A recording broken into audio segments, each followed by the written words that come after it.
पहले ये लिखित बाइबल थी। आमीन। लिखित बाइबल में कैसे पढ़ते थे लोग? मती में यहाँ ये लिखा है, लूका में यहाँ ये लिखा है, प्रेरित काम यहाँ ये लिखा है, लेकिन आज ये हमारे अंदर है। इसलिए आई थी तुम जानो कि तुम कौन हो, इसलिए नहीं आई थी तुम आए रट लो। इसका आने का केवल एक ही उद्देश्य था, तुम्हारी याददाश्त वापस लौटाई जाए, तुम जान पाओ तुम कौन हो। केवल एक ही उद्देश्य था, तुम यहोवा में से आए हो, तुम एलोहीम का वंश हो, तुम परमेश्वर की संतान हो, तुम उसके राज्य के पुत्र पुत्रियां हो। हालेलुया। आमीन। बैठ सकते हैं। आमीन।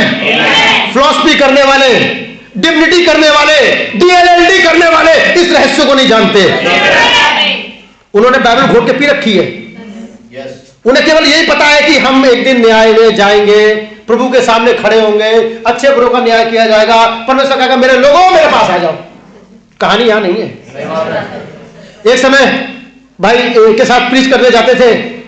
भाई डेंजिल ने प्रीच किया, बहुत पहले में मीटिंग कराई थी। भाई डेंजिल ने कहा हाथ उठाए, कौन भेड़ों के ग्रुप में होगा, कौन बकरियों के ग्रुप में। जब आता है सबने हाथ नीचे कर लिए। कौन भेड़ों के ग्रुप में होगा, तो सबने हाथ ऊपर कर लिए। तो क्या आप भेड़ों ग्रुप के हैं? हालेलुया। हम ना भेड़ों के ग्रुप के हैं, ना बकरी के ग्रुप के हैं। आमीन। हम उस ग्रुप के हैं जो उठाए जाने वाला ग्रुप है। हालेलुया। मत्ती की पुस्तक में कहानी एक भेड़ था, लेकिन हम ना भेड़ों के वंश के थे, ना बकरियों के वंश के थे, हम एलोहीम के वंश के थे। हम उसके साथ बैठ के राज्य करेंगे, हम उस वंश के थे। बैठ सकते हैं। पिछले संडे एक बात और प्रचार की गई, मुझे बहुत जबरदस्त लगी। उनको उनको श्वेत वस्त्र दिया गया है। अभी कोई अगर 6 मोहरों वाले तक होंगे, बड़े कूद लगेंगे, हमें श्वेत वस्त्र दिया गया है। लेकिन हम श्वेत वस्त्र वाले भी नहीं है।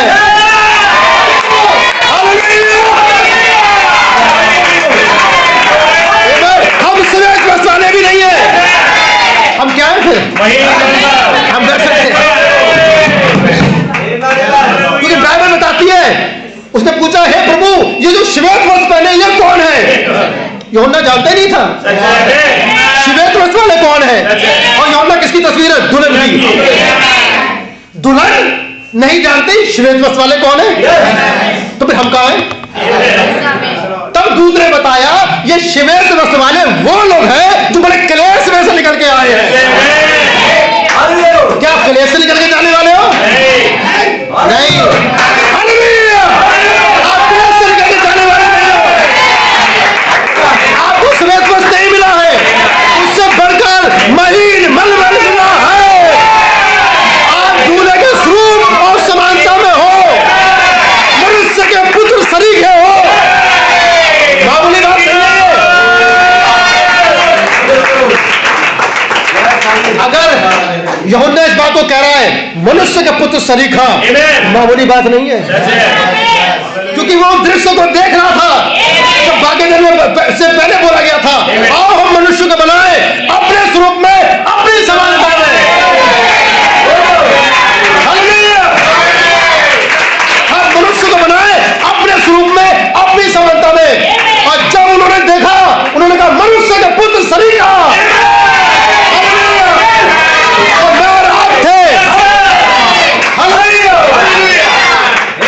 बैठ सकते हैं। यही कारण है हम बकरी सरीखे नहीं है, हम भेड़ सरीखे भी नहीं है, हम परमेश्वर के पुत्र पुत्रियों सरीखे। अय्यूब की पुस्तक को निकालेंगे। अय्यूब की पुस्तक, मैं केवल आज आपको एक्सपीरियंस बता रहा हूं। यहां पे अय्यूब कभी परमेश्वर ने किसी के सामने ऐसा सवाल नहीं किया। अय्यूब की पुस्तक उसका 38वां अध्याय। इस संदेश को ना जानना मृत्यु है, मैं फिर कह रहा हूं, और ये सत्य बात है। ऐसा मैं ही नहीं कह रहा हूं, फाइफोल्ड मिनिस्ट्री ने कहा है, प्रेरित ने कहा है, और महान भविष्यवक्ता विलियम ब्रैनम ने कहा है। आमीन। अय्यूब की पुस्तक 38वां अध्याय। आमीन। 38वां अध्याय से पहले आयत से। यह प्रश्न हर एक के सामने नहीं कहा गया, मैं आपको बताऊंगा कारण क्या था। जी तब यहोवा ने अय्यूब को आंधी में से यूं उत्तर दिया। इस अय्यूब की पुस्तक में कई किरदार हैं, समझना बात को, कई किरदार हैं, कई कैरेक्टर हैं। जैसे अय्यूब, तेमानी एलीपज, तेमानी एलीपज का पुत्र एलीहू, इन सब ने अय्यूब को अपने लिए बात बताई। अय्यूब वो व्यक्ति था जो बहुत ज्ञानवान था,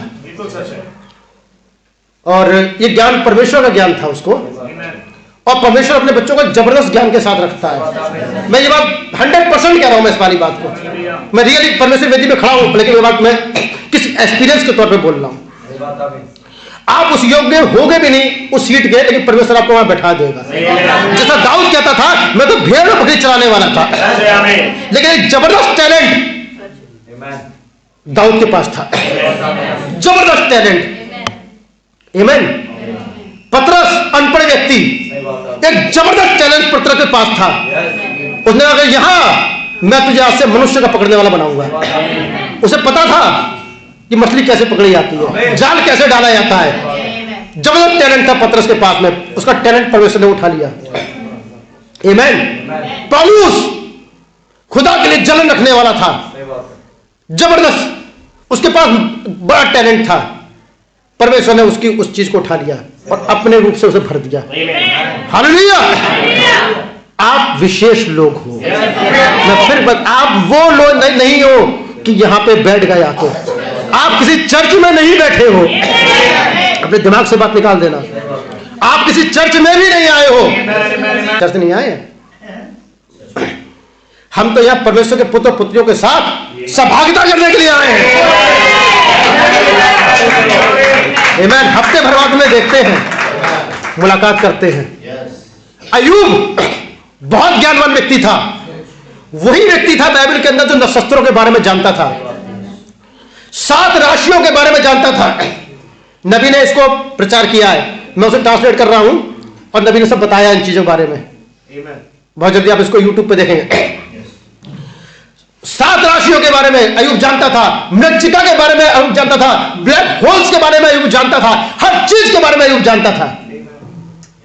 और जब जीवन के सिद्धांत की बात आई तो अय्यूब कहता है वृक्ष को तो आशा होती है उसे काट डाला जाए तभी वो जी उठेगा, लेकिन आदमी मर जाता है उसका क्या होता है।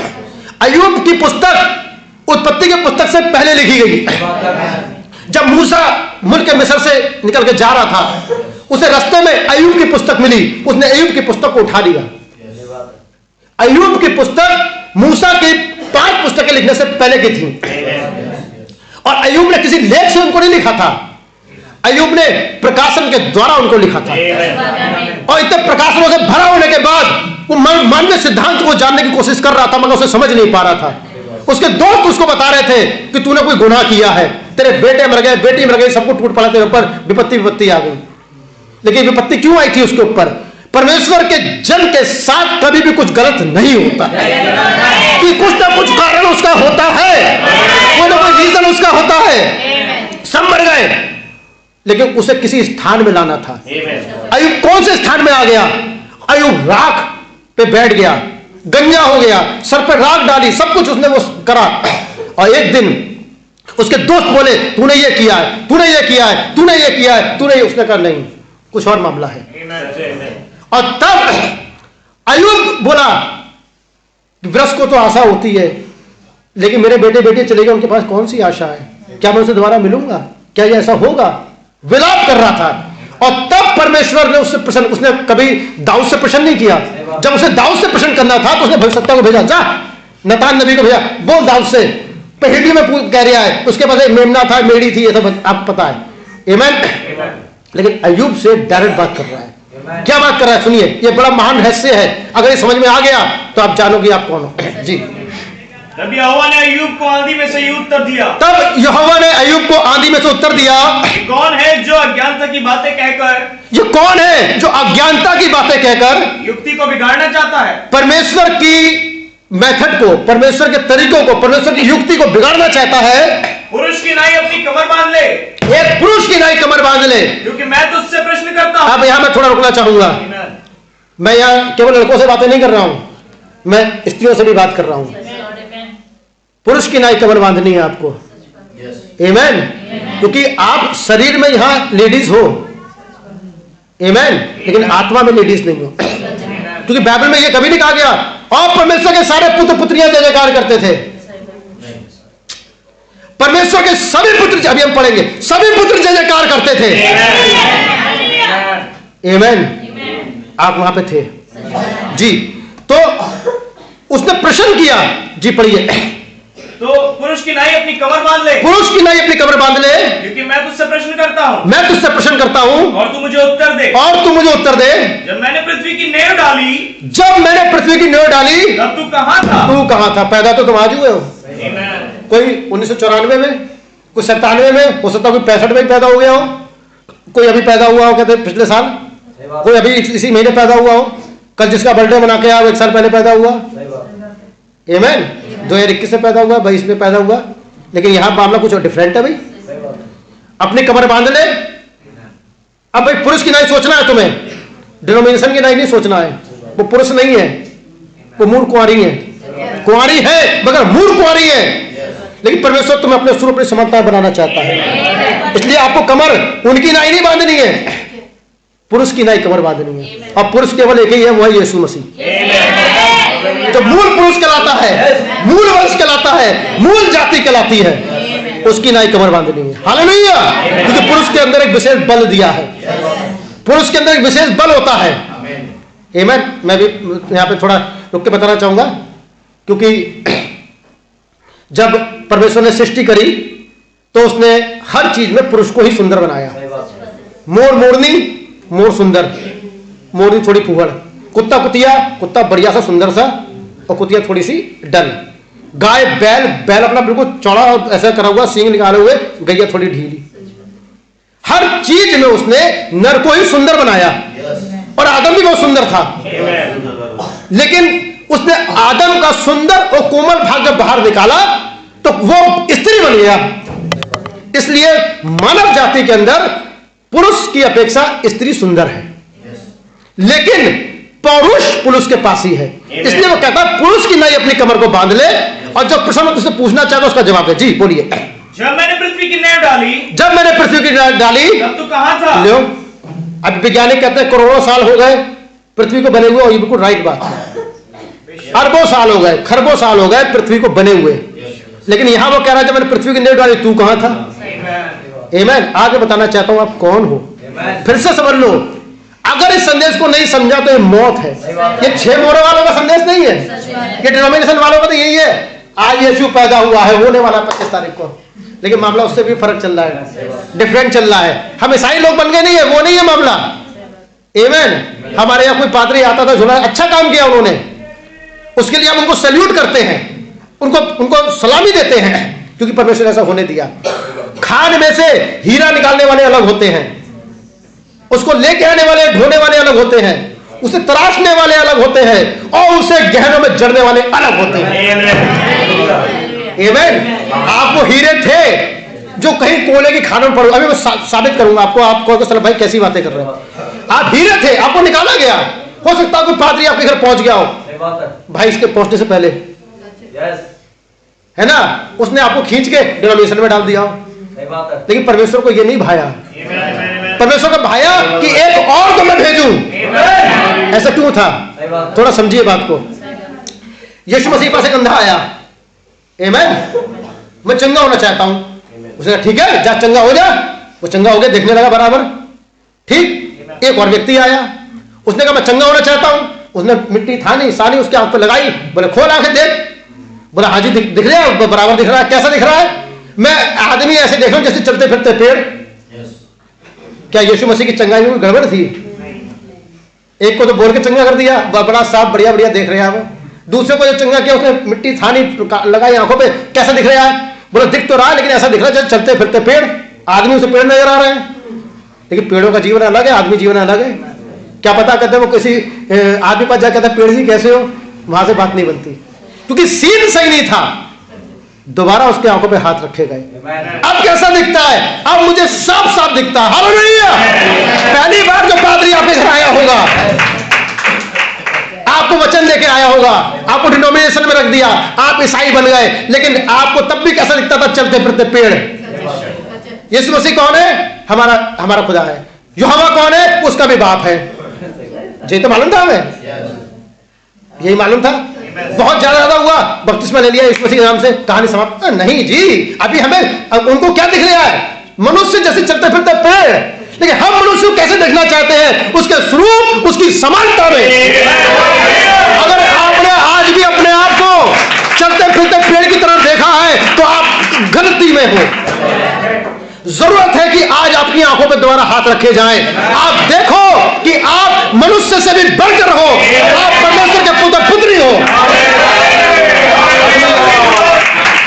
आमीन। क्या समझ गए मेरी बात को? जगत की उत्पत्ति से पहले तू कहां था? यही सारी कहानी आगे टिक जाती है। परमेश्वर पूछ रहा है डायरेक्ट बोल के। जी पढ़िए। यदि तू समझदार हो तो उत्तर दे। यदि तू समझदार हो तो उत्तर दे। उसकी नाप किसने ठहराई? उसकी नाप किसने ठहराई? क्या तू जानता है? क्या तू जानता है? उस पर किसने सूत खींचा? उसने किस पे सूत खींचा? और उसकी नेम कौन सी वस्तु पर रखी गई? उसकी नेम कौन सी वस्तु पर रखी गई? और किसने उसके कोने का पत्थर बैठाया? आमीन।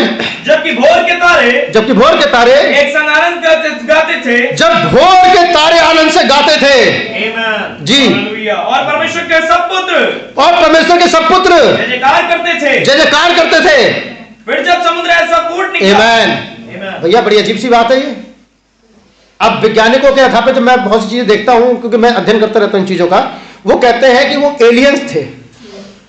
अगर आप उनकी भाषा में देखोगे, और उनकी जो थ्योरी है वो क्या है कि कुछ एलियंस पृथ्वी पर आए और उन्होंने कहा कि हम मनुष्य को बनाएंगे।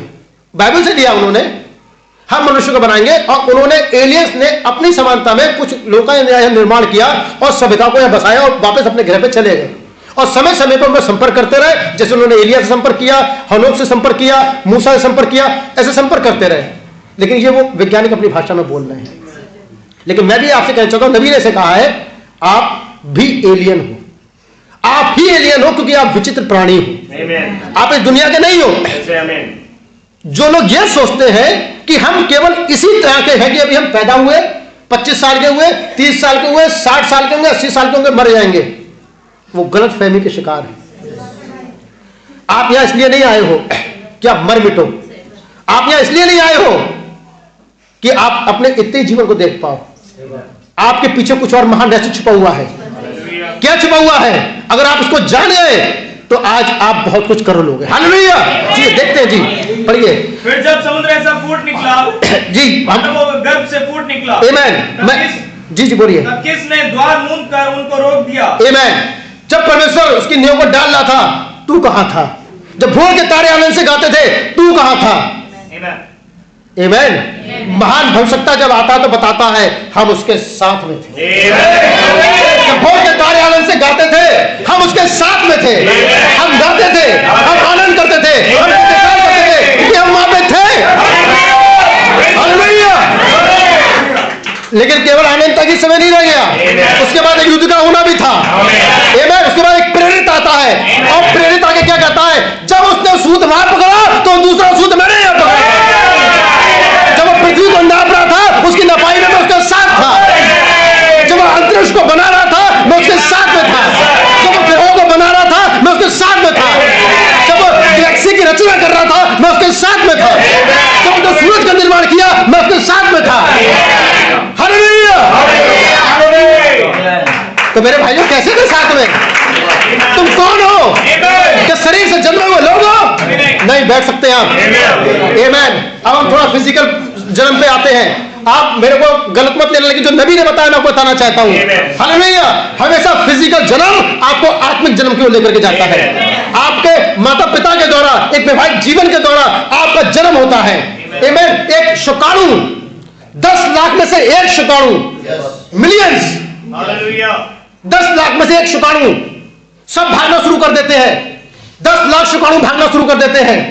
एक रेस कंपटीशन होता है माता के गर्भ में उस अंडे तक पहुंचने के लिए। मैं बायोलॉजी से बताने की कोशिश कर रहा हूं, जैसा वैज्ञानिक कहते हैं और ऐसा नबी ने भी कहा है। आमीन। कि कंपटीशन शुरू हो जाता है। 10 लाख में से एक कौन माता के गर्भ तक उस अंडे के साथ जाके मेल खाएगा। हालेलुया। ये बात मैं किसी शर्मनाक बात के लिए नहीं कह रहा हूं, ये मैं आपके चूजिंग की बात बता रहा हूं। आप यहां क्यों बैठे हो मैं ये बताने की कोशिश कर रहा हूं। आप ऐसे ही यहां नहीं आके बैठ गए। 10 लाख में से एक वह भागने की कोशिश करता है, सब भागते हैं, 10 लाख भागते हैं, 10 लाख मिलकर भागते हैं, लेकिन जिस दिन आपके पिता का शुक्राणु माता के अंडाशय से मिला वो आप थे, वो आप थे। 9,99,999 उसी दिन खत्म हो गए थे और आप घर में आ चुके थे। हालेलुया। लेकिन आप न तो लहू से, न मांस से, न मनुष्य की इच्छा से, न परमेश्वर की इच्छा से आए थे। हालेलुया। बैठ सकते हैं। ये किसी ने चूज नहीं किया था, हो सकता आपकी चाची ने आके चूज किया हो। भाई ये आएगा नहीं, ऐसा नहीं है। ये कोई मनुष्य का चुनाव नहीं था। अगर मनुष्य का चुनाव होता तो अपने तरीके से चुनता वो। ये परमेश्वर का चुनाव था। काली आंखों वाला आएगा, नीली आंखों वाला आएगा, घुंघराले बाल लिए आएगा, बिना घुंघराले बाल के लिए आएगा, मोटा आएगा, पतला कैसा आएगा। आमीन। लेकिन 9,99,999 मरे तब आप एक पैदा हुए। मैं आपको ये बताना चाह रहा हूं कि आपकी इंपॉर्टेंस क्या है। आप यहां जो कुर्सी पे आके बैठे हो, कुर्सी तोड़ने के लिए नहीं बैठे हो। आप कथा कहानी सुनने के लिए नहीं बैठे हो। आप कथा कहानी सुनने नहीं आए हो, आप जानने आए हो आप कौन हो। मैं यहाँ क्यों आ गया, क्या धोखे से कैसे बैठ गया मैं यहाँ के, जिस सीट पे कोई और भी बैठ सकता था।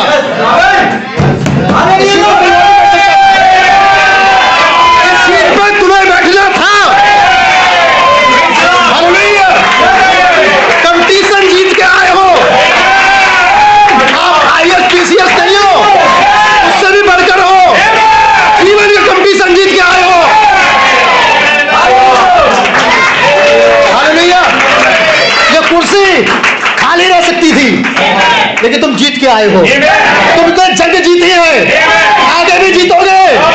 हालेलुया। बैठ सकते हैं। अब उससे भी गहरी बात करने जा रहा हूं। 10 लाख में से एक से भी बहुत गहरी कहने जा रहा हूं। हो सकता है आपके अपने चचेरे तेरे सगे भाई बहन इस दृश्य से बाहर हो, एक दृश्य से बाहर हो, क्योंकि बाइबल बताती है आदम के और भी बेटे बेटियां उत्पन्न हुए। अगर मैं, और इतिहास कहता है आदम के 70 बेटे बेटियां और थे। अगर मैं 70 को 10 लाख से गुणा करूं तो यह अरबों हो जाएगा। अरबों में से परमेश्वर ने किसे चुना? हाबिल को चुना।